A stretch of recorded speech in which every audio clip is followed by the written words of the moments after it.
serious? Are you serious, folks? We've got some information. The Pentagon, I want to thank Troy of North Carolina for this report, but the Pentagon agencies are admitting now they are beginning to stockpile potassium iodide. This stuff right here, potassium iodide.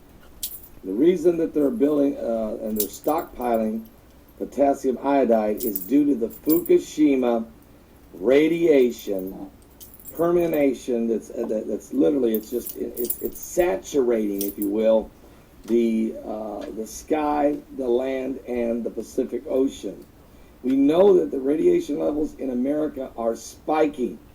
I was looking at a chart yesterday that Nick of Austin, Texas sent me that specifically explained that radiation is spiking in different parts across the country, including Austin, Texas, Knoxville, Tennessee, parts of Colorado, San Francisco, California, and other places. There has been some extreme spiking in radiation.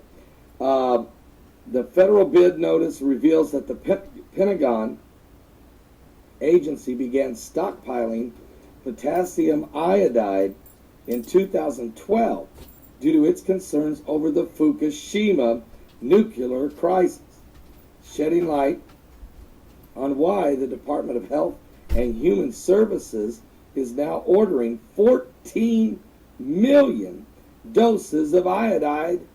Are you serious? The recent earthquake in Japan back in March of 2011, which was the 5th largest earthquake in history, creating this huge tsunami and left 6 nuclear reactors melting down, and has created this nuclear crisis, has renewed interest in this potassium iodide. The Defense Logistics Agency said in its solicitation that the recent earthquake in Japan has resulted in the Defense Logistics Agency's solicitation of more potassium iodide.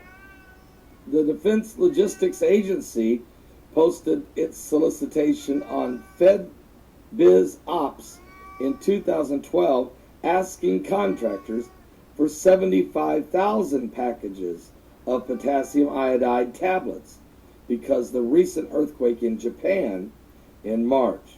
The United States Army Medical Material Agency has submitted some military standard requisitioning and issued procedures for these items to ensure that critical operational forces are protected in the event of a nuclear fallout. Now, the solicitation of potassium iodide keeps some radioactive iodine from being absorbed by the thyroid gland, and therefore it is commonly taken in the event of severe nuclear emergencies, such as the current Fukushima crisis. So we're getting more and more and more reports that the government is recognizing the critical stage we're getting in now as it relates to the radiation that's coming from Fukushima, Japan's nuclear plant. Yesterday's earthquakes in Japan didn't help, and with the CMEs that are blasting the earth as we speak from that X1.2 solar flare on the sun, the eruption a couple days ago, which could affect the power grids, could affect a lot of things. But most importantly it was a direct hit of Earth, and it was a direct hit right on the nation of Japan and the South Pacific, sparking fears of earthquakes. We're keeping a close eye on it. Matter of fact, I actually have an earthquake report from the last 24 hours. We have had 30 earthquakes, a 4.8 in the Solomon Islands. We've also had a 4.8 in Northern Mariana Islands, a 4.5 in Iran. Also, there's been a 4.0 in Turkey, 4.3 in Pakistan, a 4.5 in Guadalupe. There was a significant 5.6 quake in New Zealand, 4.4 Guatemala, 4.9 Fiji, 4.7 Azerbaijan, 5.1 Cuba, that happened last night, also a 5.1 in New Caledonia, also 5.0 Indonesia, and 5.0 Colombia. Good news, nothing in Japan after yesterday's two quakes, one 5.0 and the other one was registered at 5.4. The one 5.0 was within 300 miles of Fukushima. This concerns us because it is so volatile there. The last thing we need is to have the effects of these CMEs. I'll be right back with more information. It's coming to us on an advancement on the RFID microchip technology, which could be used for the mark of the beast, and how they're using the children in the schools to continue to desensitize the American public to set up this new system. God bless you. Give your life to Jesus Christ. We're living in the last days.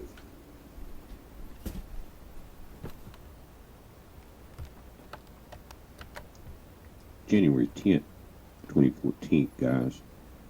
We're starting to get some incoming that I'm concerned about. This is it's called 2014 AW32. It's an Apollo near-Earth object. Notice the date, January 10th.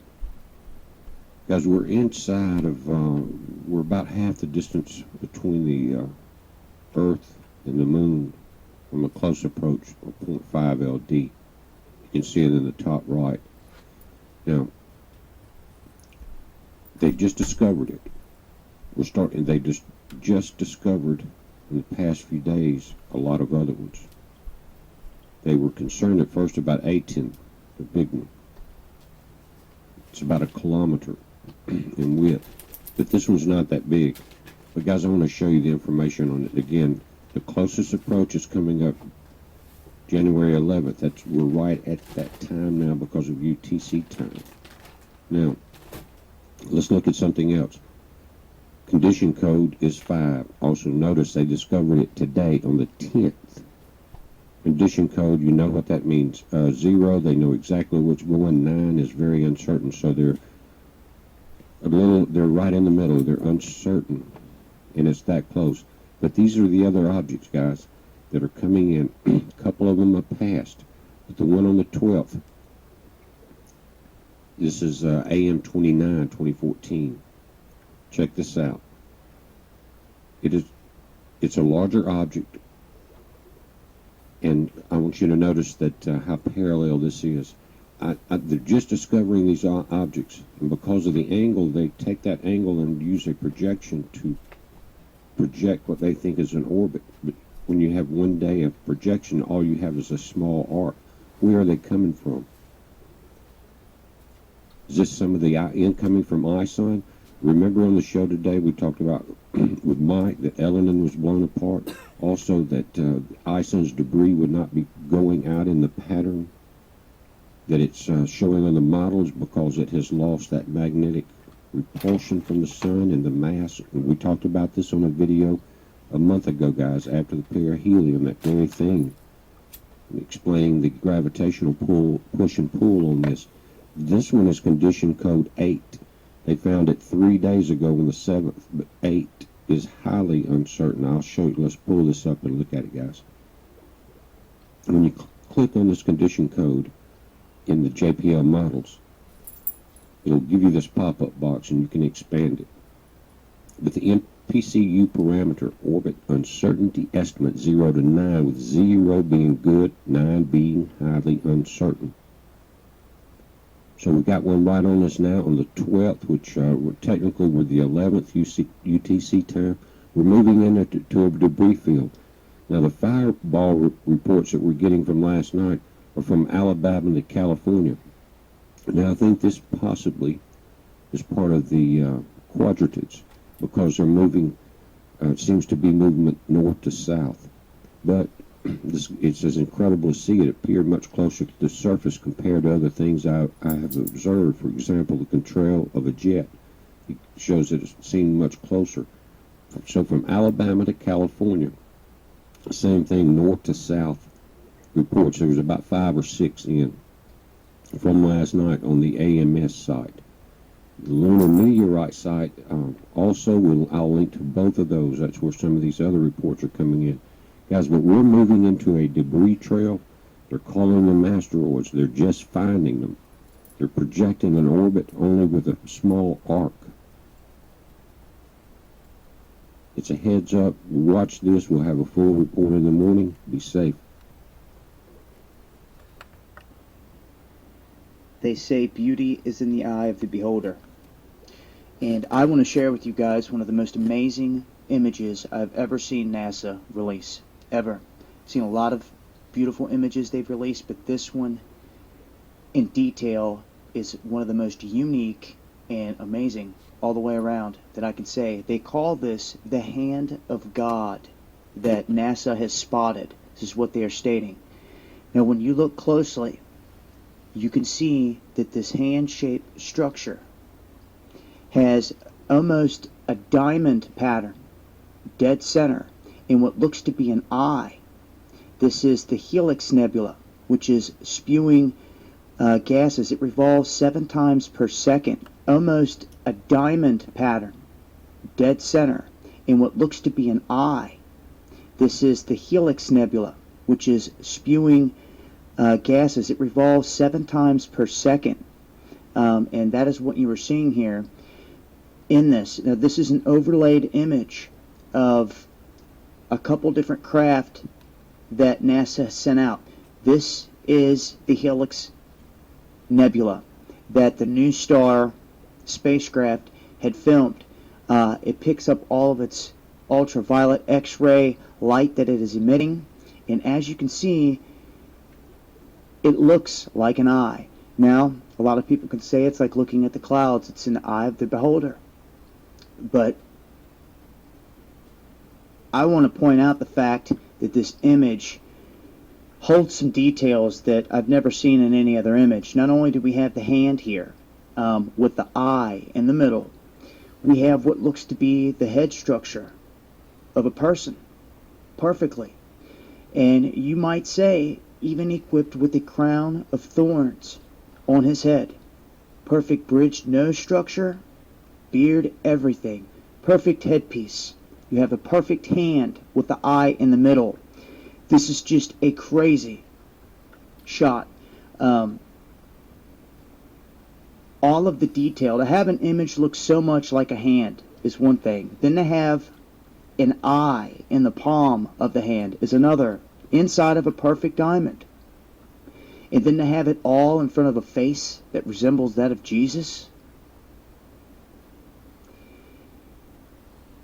Amazing picture. I wanted to share it with you guys.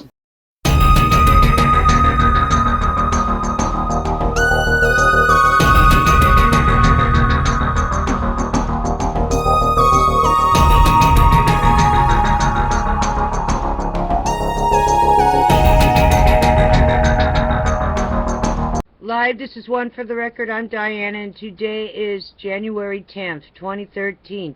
Here are your news updates for today. The Watchers watching the world. Tropical Cyclone Ian impacts Tonga. The cyborgs era has started. KIT scientists discuss the state of the art of research. Alright, moving on. Also, according to Fox News, 70 million people who shopped at Target has had emails, addresses, bank accounts, all types of information. 70 million people are affected by Target. Wow. Alrighty then, moving on. The Extinction Protocol 2012 and beyond. Florida Keys and Cuba rattled by a rare earthquake. Kangaroos, emus, parrots drop dead as Australia sizzles in record-breaking heat wave. Zoos use ice treats to keep animals cool as Brazil suffers through heat wave. There's another one. Let's see this one. Canada confirms fatal case of H5N1 avian flu in Alberta, first in North America. Okay, did that yesterday. Moving on. Extinction Protocol 2012 and beyond. Professor's diary. Fukushima radioactive material has reached the west coast as of June 2013 by ocean transport. Health risks to be determined by ongoing monitoring. So now you're part of a test. Alright. Also, today, ABC in Fukushima, radiation to be at U.S. coast early this year. Look at these conflicting reports. Experts concerned about effects on food chain from unprecedented amount of migrating radioactivity. Oh, I did this yesterday. They tried to stop leaks. It's just not working. TEPCO, we don't know what's gone into ocean. Alright. Moving on.